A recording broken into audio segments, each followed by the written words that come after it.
نحمده ونصلي على رسوله الكريم أما بعد فأعوذ بالله من الشيطان الرجيم بسم الله الرحمن الرحيم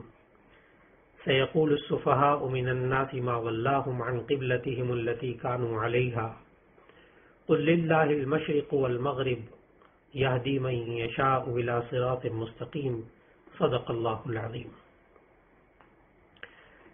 آج خلاصہ قرآن میں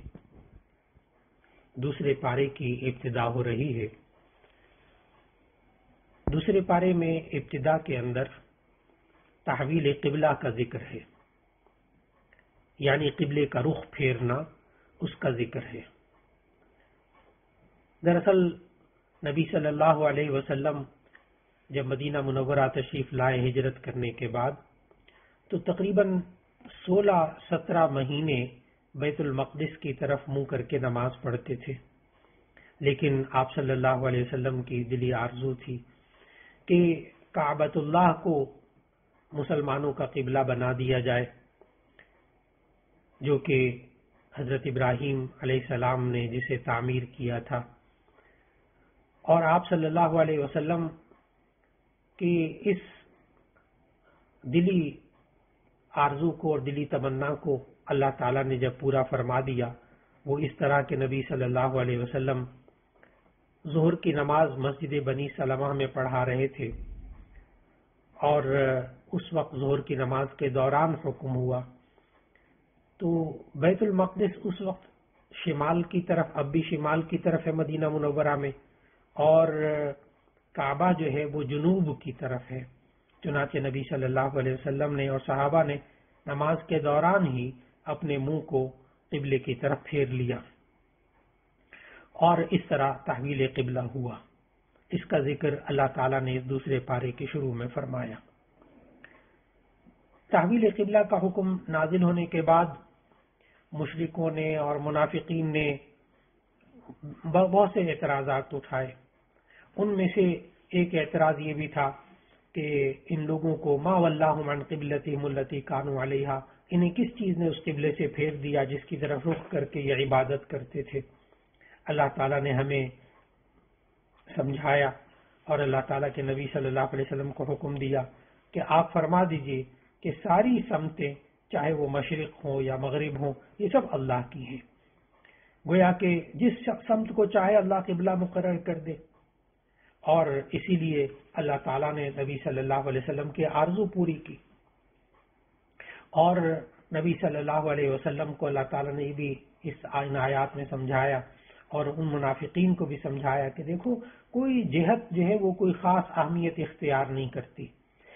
اصل بات کیا ہے کہ اللہ نے کس جہت کی طرف نماز پڑھنے کے لیے متوجہ ہونے کا حکم دیا۔ پہلے بیت المقدس کی طرف حکم تھا تو ٹھیک ہے، بیت المقدس کی طرف عبادت کی جاتی تھی، بعد میں کعبے کی طرف حکم دے دیا، اب کعبے کی طرف منہ کرنے کا حکم ہے، اس پر عمل ہوگا۔ نبی صلی اللہ علیہ وسلم کو اس قدر شوق تھا کہ نبی صلی اللہ علیہ وسلم اس وحی کے انتظار میں بار بار آسمان کی طرف اپنی نگاہیں اٹھاتے تھے کہ کب تحویل قبلہ کا حکم نازل ہوگا۔ تو نبی صلی اللہ علیہ وسلم کے اس اشتیاق کو، اس شوق کو اللہ تعالیٰ نے اس تمنا کو پورا فرما دیا۔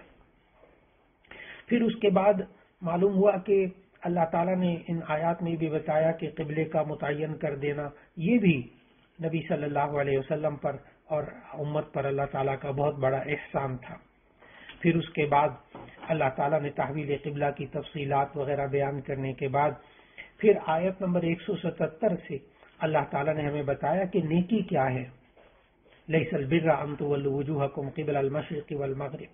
کہ مشرق اور مغرب کی طرف رخ کر لینا یہ نیکی نہیں ہے، بلکہ حقیقی نیکی یہ ہے کہ انسان کے عقائد، انسان کے اعمال، اس کے معاملات، اس کے اخلاق، یہ سب کا رخ جو ہے وہ اللہ کے حکم کے مطابق ہو۔ یعنی صرف چہرے کا رخ کر لینا یہ کسی جہت کی طرف یہ عبادت نہیں ہے، بلکہ پوری زندگی کا رخ اللہ کی طرف بدل لینا یہ اصل میں عبادت ہے۔ پھر اللہ تعالیٰ نے ہمیں بتایا کہ یہ صرف اپنے چہرے کو مشرق یا مغرب کی طرف منہ کر لینا، صرف اس کو نیکی نہیں کہتے۔ آگے اللہ تعالیٰ نے 16 چیزیں بتائیں پھر کہ یہ 16 چیزیں اصل نیکی ہیں، اور فرمایا کہ اللہ پر ایمان رکھنا، نمبر 2 آخرت پر ایمان رکھنا، نمبر 3 فرشتوں پر ایمان رکھنا، نمبر 4 آسمانی کتابوں پر ایمان رکھنا، نمبر 5 انبیاء علیہ السلام پر ایمان رکھنا، پھر نمبر 6 اللہ تعالیٰ نے بتایا اپنے رشتہ داروں کا حق ادا کرنا، یتیموں کا حق ادا کرنا، مسکینوں کا حق ادا کرنا اور سوال کرنے والوں کی مالی مدد کرنا۔ 10ویں چیز یہ بتائی قیدیوں کے ساتھ اچھا سلوک کرنا، غلاموں کو آزاد کرنا، نماز قائم کرنا۔ 13ویں چیز بتائی زکوٰۃ ادا کرنا۔ نمبر 14 جب وعدہ کریں تو وعدے کو پورا کریں۔ نمبر 15 جب تنگی اور تکلیف آئے تو اس پر صبر کرنا۔ اور نمبر 16 پوری زندگی کا رخ جو ہے وہ اللہ کے احکامات کے مطابق مکمل کرنا، اسی رخ پر چلنا۔ چنانچہ ان 16 قواعد سے جو اللہ تعالیٰ نے ان آیات میں بتائے ہمیں معلوم ہوا کہ زندگی جو ہے وہ مذہبی زندگی صرف چند رسوم چند عبادات کا نام نہیں ہے، بلکہ انسان جہاں بھی رہتا ہے، بازار میں ہو، مسجد میں ہو، گھر میں ہو اور ادارے میں ہو، کہیں کا دفتر میں ہو، ہر جگہ وہ انسان جو ہے وہ ان نیکیوں پر عمل کرے گا تو اس کو بر یعنی نیکی کہا جاتا ہے۔ چنانچہ اسی وجہ سے یہ جو آیات ہیں اس آیت کو آیت بر بھی کہا جاتا ہے کہ اس میں اللہ تعالیٰ نے نبی صلی اللہ علیہ وسلم کو اور امت کو بتایا کہ نیکی کیا چیز ہوتی ہے۔ پھر اس کے بعد اللہ تعالیٰ نے صفا اور مروہ کا ذکر کیا، ان الصفا والمروہ من شعائر اللہ۔ صفا اور مروہ اصل میں یہ 2 پہاڑیاں ہیں خانہ کعبہ کے قریب۔ خانہ کعبہ کے جو قریب ہے پہاڑی اس کو صفا کہتے ہیں، اور مروہ جو ہے وہ ذرا دور ہے، اس کو ان دونوں کے درمیان چلنے کو سعی کہتے ہیں۔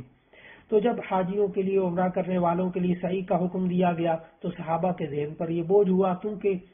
زمانے جاہلیت میں صفا اور مروہ پہ 2 بت رکھے ہوتے تھے جن کی لوگ عبادت کرتے تھے یا لوگ ان کی پرستش کرتے تھے۔ تو صحابہ کو یہ بہت عجیب سا لگا کہ ہم بھی ان 2 پہاڑیوں کے درمیان چکر لگائیں۔ اس پر اللہ تعالیٰ نے یہ آیت نازل کی کہ بے شک صفا اور مروہ یہ اللہ کی نشانیاں ہیں، جب تم حج یا عمرہ کرو تو ایسی صورت میں صفا اور مروہ کے درمیان سعی کرو۔ اس لیے صفا اور مروہ کے درمیان حج و عمرے کے درمیان 7 چکر لگانا یہ واجب ہے۔ پھر اس کے بعد اس دوسرے پارے میں اللہ تعالیٰ نے حرام اور حلال چیزوں کے بارے میں بتایا کہ جو چیزیں اللہ تعالیٰ نے حلال قرار دے دی ہیں ان کو حلال سمجھنا چاہیے، جن چیزوں کو اللہ نے حرام قرار دیا ہے ان کو حرام سمجھنا چاہیے، اور ایسا نہیں کرنا چاہیے کہ جو اللہ نے حلال قرار دی ہیں ان کو خود سے اس کو حرام کر لے بندہ اپنے اوپر، اور جن چیزوں کو اللہ نے جو ہے وہ حرام قرار دیا ہے ان کو خود سے جو ہے وہ اپنے لیے حلال کر لے، ایسا نہیں۔ پھر اللہ تعالیٰ نے حرام چیزوں کا ذکر کیا کہ مردار جو ہے وہ حرام ہے۔ مردار کہتے ہیں غیر مذبوح جانور، جس کو ذبح حلال جانور ہو لیکن اس کو شرعی طریقے سے ذبح نہیں کیا گیا، بسم اللہ کا نام نہیں لیا گیا، یا اللہ نے تو طریقہ ذبح کا بتایا اس کے علاوہ وہ مر گیا، تو اس کو کہتے ہیں میتہ، مردار جانور، وہ حرام۔ پھر اسی طرح بہتا ہوا خون، یہ بھی حرام۔ جب جانور کو ذبح کرتے ہیں تو اس کی گردن میں سے جو بہتا ہوا خون ہوتا ہے وہ حرام ہوتا ہے۔ تیسری چیز اللہ تعالیٰ نے جو حرام بتائی وہ خنزیر کا گوشت، کہ یہ بھی حرام ہے، یہ مکمل حرام ہے، کسی بھی طریقے سے اس کا کوئی جز حلال نہیں ہوتا، یہاں تک کہ کسی چیز میں اس کی چربی ملائی گئی ہو، یا اس کے بال ہوں، یا اس کی ہڈیاں ہوں، یا ہڈیوں کے کچھ اجزاء ہوں، یا اس کے خون کے کوئی اجزاء ہوں، ساری کی ساری گوشت سب چیزیں خنزیر کا جو ہے وہ اللہ نے حرام کیا ہوا ہے۔ اس لیے ہمیں معاشرے کے اندر کوئی بھی چیز، کوئی کھانے کی چیز، کوئی کریم وغیرہ، کوئی اور چیز مشروبات میں سے، یا کوئی ایسی چیز ہو جو جس میں خنزیر کا کوئی جز ملا ہوا ہو، وہ کھانا حرام ہے، وہ استعمال کرنا جائز نہیں۔ اور اسی طرح نمبر 4 اللہ تعالیٰ نے ہر وہ جانور حرام قرار دیا جس پر اللہ تعالیٰ کے نام کے علاوہ کسی اور کا نام لیا گیا ہو۔ لیکن پھر اللہ تعالیٰ نے مجبور انسان کے لیے گنجائشیں بھی نکالی۔ سورہ بقرہ کی آیت 173 میں اللہ تعالیٰ نے سمجھایا فَمَنِ اضْطُرَّ غَيْرَ بَاغٍ وَلَا عَادٍ فَلَا إِثْمَ عَلَيْهِ، جو شخص مجبور ہو جائے، شرعی احکام سے بغاوت کرنا مقصود نہ ہو، حد سے آگے بڑھنا مقصود نہ ہو، تو ایسی صورت میں اگر وہ حرام چیز کھا لے گا تو ایسی صورت میں اسے گناہ نہیں ہوگا۔ تو انسان اپنی جان بچانے کے لیے کوئی حرام چیز کھا لیتا ہے تو اسے گناہ نہیں ہوگا، لیکن وہ چیز رہتی حرام ہے۔ اور پھر اس کے بعد اللہ تعالیٰ نے دوسرے پارے کے اندر قصاص کا تفصیل سے ذکر کیا۔ قصاص کہتے ہیں جان کے بدلے جان۔ ایک انسان دوسرے انسان کو قتل کر دے تو اس کے بدلے میں قاتل کو بھی قتل کرنا چاہیے، یہ اللہ نے ہمیں حکم دیا۔ اور اس کا فلسفہ بھی اللہ تعالیٰ نے بتایا کہ وَلَكُمْ فِي الْقِصَاصِ حَيَاتٌ يَا أُولِي الْأَلْبَابِ، اے عقل والو تمہارے لیے اس زندگی قصاص کے اندر زندگی موجود ہے۔ آج اگر قاتل کو سزا دی جائے گی تو باقی لوگوں کو فائدہ ہوگا کہ باقی لوگوں کی جان بچ جائے گی، کہ لوگ قتل کرنے سے پہلے سوچیں گے، اور اس طرح اللہ تعالیٰ نے قصاص کا حکم نازل کیا۔ اسلام میں قتل اور قتل کی جو سزا ہے اس میں رحمت اور انصاف دونوں کو جمع کیا ہے۔ چنانچہ اللہ تعالیٰ نے یہ بھی ارشاد فرمایا ان دوسرے پارے کی ان آیات میں کہ قصاص یہ انسان کے ذمہ لازم ہے، لیکن اگر مقتول کے ورثاء معاف کر دیں تو یہ بھی درست ہے، قاتل کو معاف کر دیں یہ بھی درست ہے۔ دوسرا اللہ تعالیٰ نے اس دوسرے پارے کی آیت 178 آیت 179 میں دیت کے بارے میں بتایا۔ دیت کہتے ہیں خون بہا، یعنی خون کی قیمت۔ اگر وہ مقتول کے ورثاء یہ چاہیں کہ ٹھیک ہے اس کو قتل تو نہ کیا جائے قاتل کو، لیکن یہ پیسے دے دے، تو اس کے لیے بھی ایک مخصوص نصاب، مخصوص طریقہ نبی صلی اللہ علیہ وسلم نے بتایا۔ تو دیت یعنی خون بہا لینا یہ بھی جائز ہے۔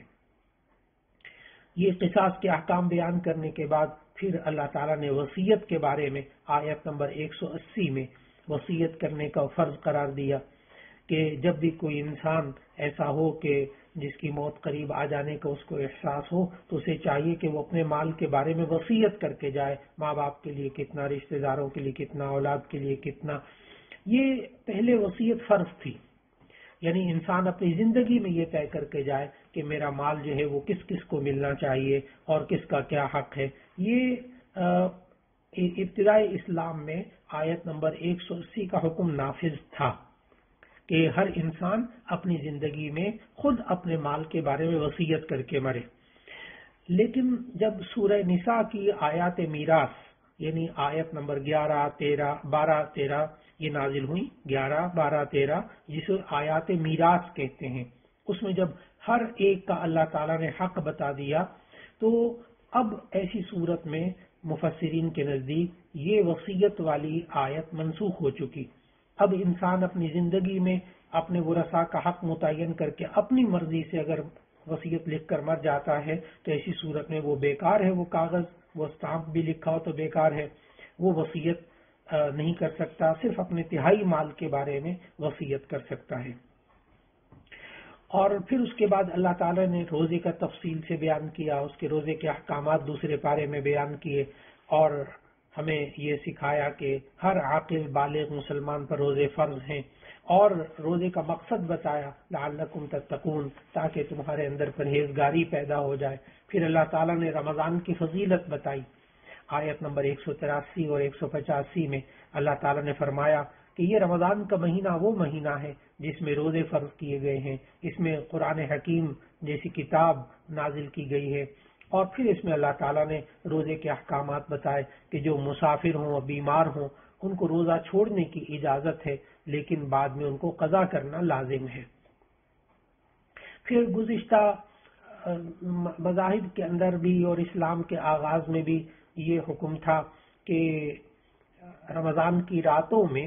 جب روزے ہوتے تھے تو اس کی رات کو بھی جو ہے وہ ازدواجی تعلق بیوی کے ساتھ جائز نہیں تھا، اور پھر اس وقت سحری کے بارے میں بھی حکم نہیں تھا، بلکہ اسلام جب رمضان کے روزے فرض ہوئے تو اس وقت یہ حکم تھا کہ بس آپ غروب آفتاب کے وقت افطار کر لیں، اور پھر اس کے بعد آپ جب تک سوئیں نہیں جب تک آپ کھا پی سکتے ہیں، لیکن اس کے بعد جو ہے پھر آپ کے لیے کھانا پینا بند، اگر آپ سو گئے پھر اگلے دن افطار کے وقت۔ چنانچہ اللہ تعالیٰ نے 186، 187 نمبر آیت میں پھر اس کی اجازت دی کہ اب آپ رمضان کی راتوں میں بیوی کے ساتھ ازدواجی تعلق بھی قائم کر سکتے ہیں، اور آپ سورج غروب ہونے کے بعد سے لے کر اور صبح سحری کے وقت تک، صبح صادق تک آپ کھا سکتے ہیں۔ یہ ہمیں اللہ تعالیٰ نے ان آیات میں اجازت دی۔ پھر اس کے بعد آیت 188 میں اللہ تعالیٰ نے ہمیں سمجھایا کہ ہمیں اپنا مال، دوسرے کا مال باطل اور ناجائز طریقے سے مال نہیں کھانا چاہیے۔ باطل اور ناجائز طریقے سے مال کمانا جائز نہیں ہے۔ باطل طریقہ کیا؟ جوئے کے ذریعے مال کمانا، چوری کے ذریعے، ڈاکے کے ذریعے، غصب کر کے یعنی چھین کے، ناجائز قبضہ کر کے، رشوت کے ذریعے، سود کے ذریعے، یا خرید و فروخت کے ناجائز جو طریقے ہیں ان طریقوں سے اگر کمایا جائے تو وہ باطل طریقے ہیں۔ پھر اس کے بعد آیت نمبر 189 میں اللہ تعالیٰ نے ہمیں چاند کے بارے میں بتایا کہ یہ چاند، لوگ سوال کرتے ہیں آپ سے یہ چاند کیا ہوتا ہے، چاند دیکھتے ہیں بار بار، ہلال یعنی پہلی تاریخ کا چاند دیکھتے ہیں، یہ چاندوں کا کیا ہے؟ تو اللہ تعالیٰ نے ہمیں سمجھایا کہ یہ عبادات کا مدار ان چاند کی تاریخوں پر ہے۔ چنانچہ حج کا تعلق بھی چاند کے ساتھ ہے، اور روزے کا تعلق بھی چاند کے ساتھ ہے، زکوٰۃ کا تعلق بھی چاند کے مہینے، چاند کے سال کے اعتبار سے ادا کرنا چاہیے۔ پھر اس کے بعد اللہ تعالیٰ نے جہاد اور قتال کا حکم دیا اور اس کے آداب بتائے۔ آیت نمبر 190 سے 195 پر فرمایا کہ مسلمانوں پر جہاد اور قتال فرض ہے۔ جہاد کا مقصد جو ہے وہ اللہ کے کلمے کو بلند کرنا ہوتا ہے، اور حق اور باطل کی یہ ہمیشہ سے ایک جو آپس میں جنگ چل رہی ہے، اس میں اللہ تعالیٰ نے ہمیں آداب سکھائے اور جہاد جو ہے وہ مسلمانوں پر فرض قرار دیا۔ پھر اس کے بعد اللہ تعالیٰ نے حج کے احکام بیان فرمائے دوسرے پارے میں۔ اسلام کے جو بنیادی 5 ارکان ہیں اس میں سے ایک اہم رکن حج بھی ہے۔ حج کا مقصد اللہ تعالیٰ نے بتایا کہ یہ انسان جو ہے وہ حج کرے تو اللہ تعالیٰ نے جو فرائض انسان کے ذمے رکھے ہیں اس سے اس کا فرض پورا ہو جاتا ہے۔ پھر اس میں احرام کا ذکر کیا کہ حج کرنے کے لیے مخصوص لباس باندھا جاتا ہے، اسے احرام کہتے ہیں۔ اور پھر عمرے کا ذکر کیا۔ اصل میں حج اور عمرہ یہ اس میں فرق یہ ہوتا ہے کہ حج تو مخصوص مہینوں میں کیا جا سکتا ہے، اور جو عمرہ ہے وہ پورے سال میں کسی بھی وقت میں کیا جا سکتا ہے۔ پھر ان آیات میں اللہ تعالیٰ نے بتایا کہ حج کے دنوں میں تجارت کرنا اور خرید و فروخت کرنا یہ جائز ہے، لیکن انسان کو صرف تجارت کے لیے یا خرید و فروخت کے لیے نیت کر کے جانا حج میں یہ نہیں کرنا چاہیے۔ حج کے لیے جائے، وہاں جا کر اگر کوئی تجارت کر لے تو جائز ہے۔ پھر اس کے بعد اللہ تعالیٰ نے جو زمانہ جاہلیت میں مشرکین نے حج کے دوران بڑی عجیب و غریب رسوم اور بدعات کا اضافہ کر لیا تھا، اس کا اللہ تعالیٰ نے جواب دیا اور توڑ کیا۔ اس میں سے ایک یہ بھی طریقہ تھا کہ قریش مکہ یہ اپنے آپ کو سردار کہتے تھے اور اپنے آپ کو بڑا اہم خاندان قرار دیتے تھے۔ وہ یہ کہتے تھے کہ دراصل حج کے دوران پہلے جو ہے وہ مینا میں جا کر ٹھہرتے تھے، مینا میں سے پھر جانا پڑتا تھا عرفات، اور عرفات سے پھر مزدلفہ آتے تھے۔ تو اب مینا بھی حرم میں شامل ہے اور مزدلفہ بھی حرم میں شامل ہے، لیکن میدان عرفات حرم میں شامل نہیں تھا ہے ابھی بھی۔ تو اب یہ جو قریش مکہ تھے یہ جا کر مزدلفہ میں ٹھہر جاتے تھے اور عرفات نہیں جاتے تھے، کہتے تھے ہم جو ہے چونکہ خانہ کعبہ کے مجاور ہیں اس لیے ہمیں جو ہے وہ عرفات نہیں جانا، ہم حرم سے باہر نہیں جائیں گے۔ تو اللہ تعالیٰ نے یہ بھی سمجھایا کہ تم لوگ جو ہے جب حج کرنے جاؤ تو سب کے سب تم عرفات بھی جایا کرو اور وہاں سے پھر مزدلفہ آیا کرو، اور اپنا الگ سے تشخص جو ہے وہ نہ رکھیں۔ پھر اس کے بعد مشرکین مکہ کا یہ طریقہ تھا کہ جب حج کرتے تھے، کیونکہ حج حضرت ابراہیم علیہ السلام کے زمانے سے جاری ہے، تو جب وہ حج کرنے کے آتے تھے اور مینا میں جمع ہوتے تھے تو مینا میں چونکہ راتوں کو دن کو کافی وقت ہوتا تھا تو وہ اپنے بیٹھ کر وہاں اپنے آبا و اجداد کے کارنامے بڑے فخر سے بیان کیا کرتے تھے۔ تو اللہ تعالیٰ نے ان آیات میں سمجھایا کہ تم اپنے آبا و اجداد کے کارنامے بیان کرنے کے بجائے اللہ کا ذکر کیا کرو۔ پھر دوسرے پارے کے اندر اللہ تعالیٰ نے اللہ کی راہ میں خرچ کرنا یعنی انفاق فی سبیل اللہ کے بارے میں احکامات دیے اور بتایا کہ اللہ کے حکم کے مطابق انسان کو خرچ کرنا چاہیے، انسان کو یہ دیکھنا چاہیے کہاں خرچ کر رہا ہے، کس نیت سے خرچ کر رہا ہے، اور اللہ کی دی ہوئی جان اور مال کو صحیح مصرف پر خرچ کرنا ضروری ہے، اس بات کی تلقین اللہ تعالیٰ نے فرمائی۔ اور پھر اس کے بعد آیت نمبر 217 میں اللہ تعالیٰ نے ہمیں سمجھایا کہ یہ جو بعض لوگ ہوتے ہیں اسلام قبول کر لیتے ہیں، مسلمان ہوتے ہیں، پھر اس کے بعد دین سے پھر جاتے ہیں، انہیں مرتد کہا گیا۔ اور مرتد کے بارے میں بتایا کہ جو انسان دین سے پھر جاتا ہے اس کے باقی پچھلے سارے اعمال باطل اور ضائع ہو جاتے ہیں، اور ایک یہ بات بھی اللہ تعالیٰ نے بتائی کہ وہ جہنم کا سزاوار ہوتا ہے، اور ایک یہ بات بتائی کہ دنیا میں اس کی سزا یہ ہے کہ اگر وہ سمجھانے کے باوجود باز نہ آئے تو اسے قتل کر دیا جائے۔ پھر اللہ تعالیٰ نے ہمیں دوسرے پارے کے اندر شراب اور جوئے کے بارے میں بڑی تفصیل سے باتیں سمجھائیں اور سمجھایا کہ یہ لوگ شراب اور جوئے کے بارے میں آپ سے پوچھتے ہیں، آپ کہہ دیں کہ ظاہری طور پر اس میں بہت سے فائدے ہیں، لیکن اس میں جو گناہ ہے وہ ان کے فائدوں سے کہیں زیادہ ہے۔ پھر اس کے بعد اللہ تعالیٰ نے دوسرے پارے کے اندر شادی کی زندگی اور ازدواجی زندگی کے بھی آداب سکھائے۔ شادی کے آداب بیان کرتے ہوئے اللہ تعالیٰ نے سمجھایا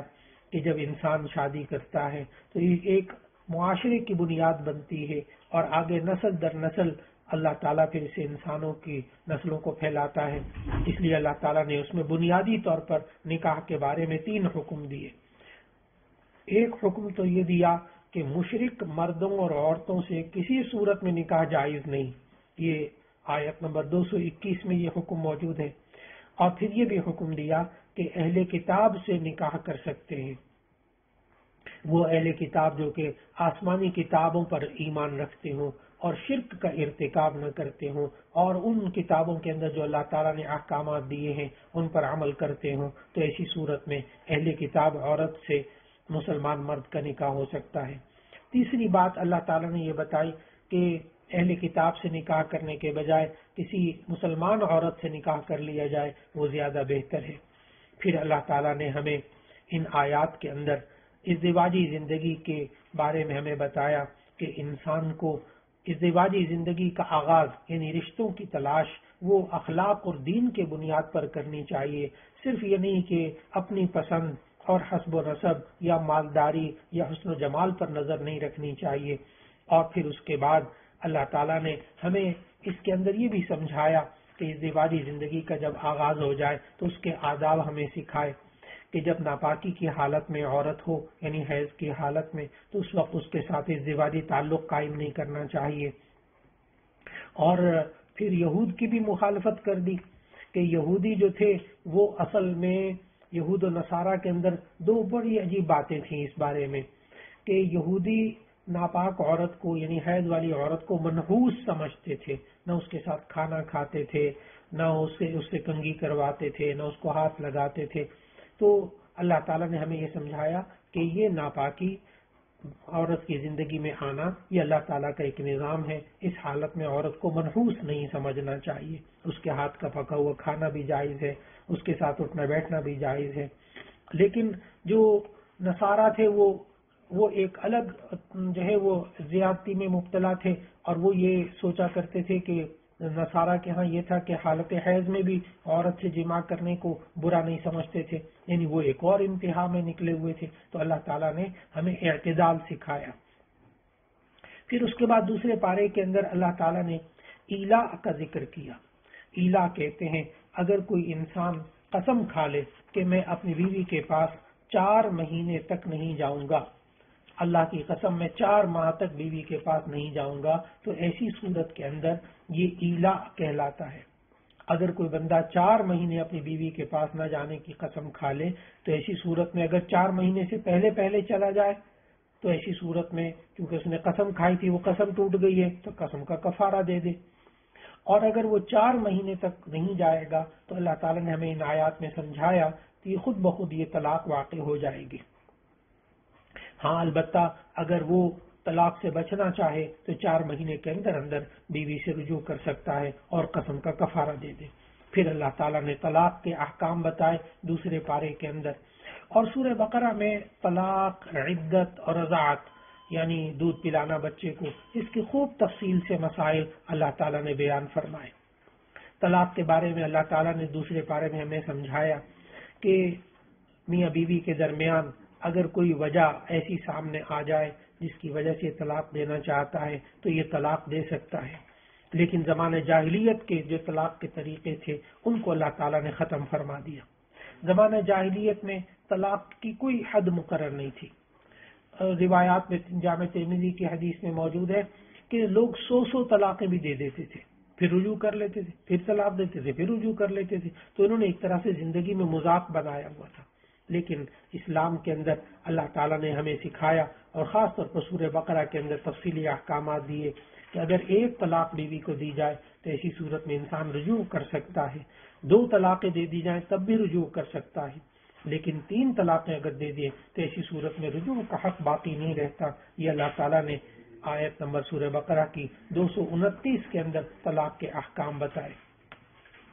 پھر اس کے بعد اللہ تعالیٰ نے ہمیں یہ بھی سمجھایا کہ اگر 3 طلاقیں دے دے تو ایسی صورت کے اندر یہ انسان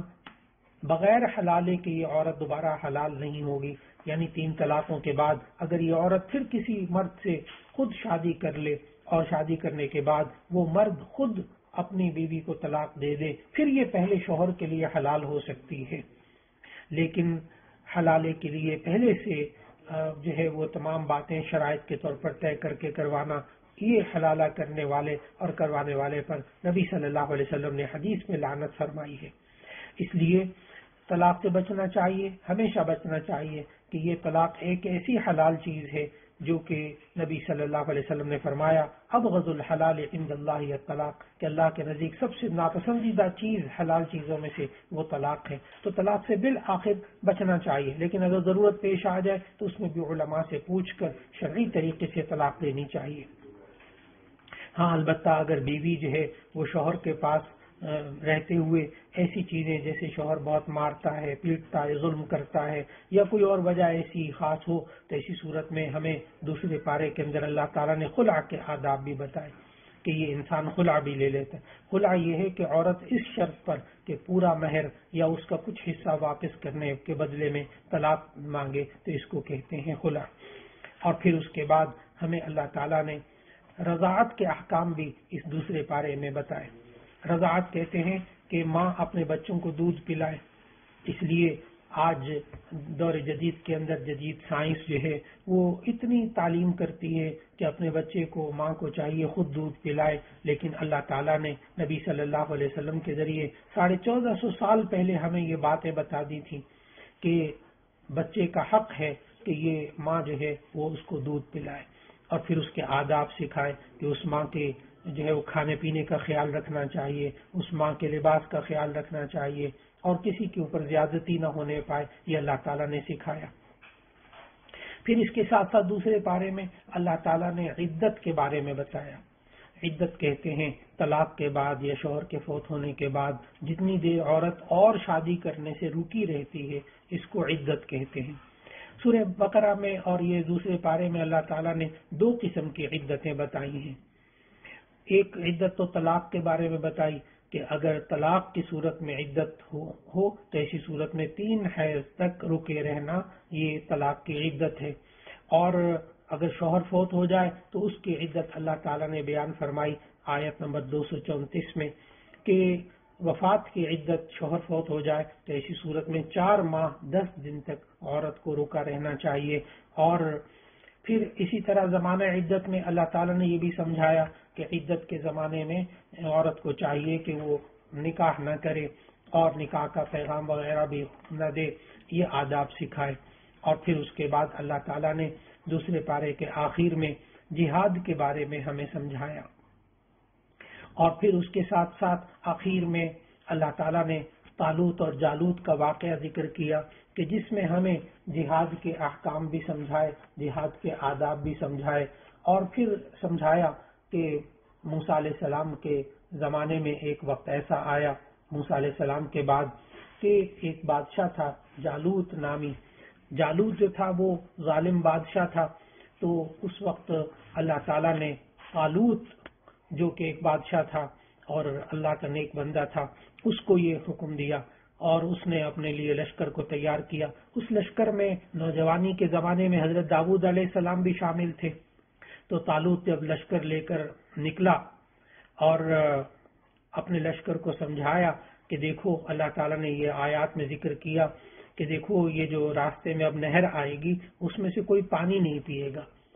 اور اگر پینا بھی ہو تو صرف ایک جو ہے وہ چلو بھر کے پانی پی لے. لیکن کچھ لوگوں نے، جو لشکر کے لوگ تھے طالوت کے، وہ بہت سے لوگوں نے پانی پی لیا.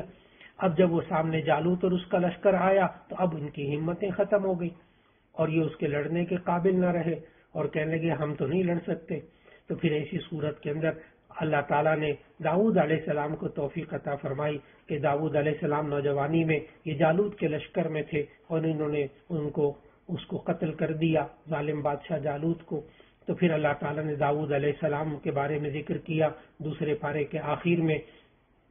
کہ پھر اللہ تعالیٰ نے ان کو بادشاہت بھی دی، حکمت بھی دی، بہت سی چیزیں بھی سکھائیں. اور آخر میں اللہ تعالیٰ نے دوسرے پارے کے آخر میں نبی صلی اللہ علیہ وسلم سے فرمایا کہ یہ وہ آیتیں ہیں جو اللہ تعالیٰ سچی سچی باتیں آپ کو گزشتہ امتوں کی بتاتا ہے. وَإِنَّكَ لَمِنَ الْمُرْسَلِينَ، اور بے شک آپ البتہ اللہ کے سچے رسولوں میں سے ہیں. وآخر دعوانا ان الحمد للہ رب العالمین.